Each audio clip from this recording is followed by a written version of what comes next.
რატომ არ ჩავიდა ქვეყნის პრემიერ-მინისტრი დვანსა და დიცში მედიის წარმომადგენლების მიერ დასმულ კითხვას ბიძინა ივანიშვილთან გამართულ შეხვედრაზე ხანგრძლივი დებატები მოჰყვა. პრემიერის თქმით, გადაწყვეტილებას ობიექტური მიზეზები ჰქონდა და განმარტა, რომ დიცის მიმდებარე სოფელში მოსახლეობას ქვეყნის 2 მინისტრი უკვე შეხვდა. თვითონ კი თავის შეკავებით განმუხური სცენარის განმეორება არ დაუშვა. ნარმანია და ფიფია სპეციალურად იყვნენ სოფელ კარბალაში ჩასულები, რადგან არ არის სწორი კონფლიქტის ზონაში თანამდებობის პირის ყოფნა და მისასავით სიტუაციის კიდევ უფრო გამწვევა და განუხური ორის მოწყობა. ეს არის სამინისტროების პოზიცია.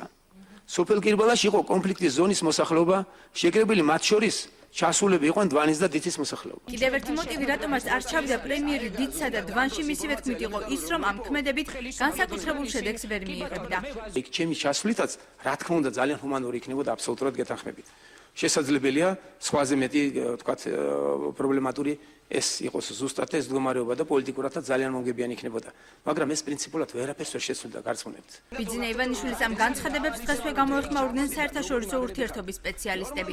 საერთაშორისო ურთიერთობათა დოქტორი გელა ირემაძე მიიჩნევს, რომ საქართველოს პრემიერ-მინისტრმა დღეს თავის მართლების პოლიტიკა აირჩია. რეალურად კი იგი კონფლიქტის ზონაში ყოველ მიზეზს გარეშე უნდა ჩასულიყო, თუნდაც იმიტომ, რომ ადგილობრივი მოსახლეობისათვის თანადგომა გამოეცხადებინა. პრემიერი რა თქმა უნდა ამ კონფლიქტურ სიტუაციაში უნდა ჩასულიყო, ან სახელმწიფოს მხრიდან ნებისმიერი პოლიტიკოსი, რომელიც დღევანდელი ქართულ პოლიტიკაში არის ჩართული, იგივე ვიცე-პრემიერი კონკრეტულად უნდა ჩასულიყო და იქ მოსახლეობისთვის უნდა აიხსნა ის სიტუაცია, რა სიტუაციაც არის ზოგადად ამ კონფლიქტურ სიტუაციაში. უპირიანი იქნება ჩემის აზრით, რომ დაჯდეს მთავრობამ და გადაწყვიტოს სამომავლოდ თუ რა ბედი ეწევა თუნდაც იმ 4 ოჯახს, რომელიც ფაქტობრივად ღია ცის ქვეშ არის და რა ის საკითხები, ვინ იყო იქ ჩასული მეზობელ სოფელში თუ და ვინ არ იყო. ბიძინა ივანიშვილის ჟურნალისტებისათვის პასუხისგაცემა პოლიტიკური ასპარეზიდან თავისი წასვლის შესახებაც მოუხდა. ივანიშვილის განცხადებით იგი არჩევნების შემდეგ საქმიანობის გაგრძელებას სამოქალაქო სექტორში აპირებს, საიდანაც ხალხის დახმარებას და ხელისუფლების გაკონტროლებას უკეთ შეძლებს.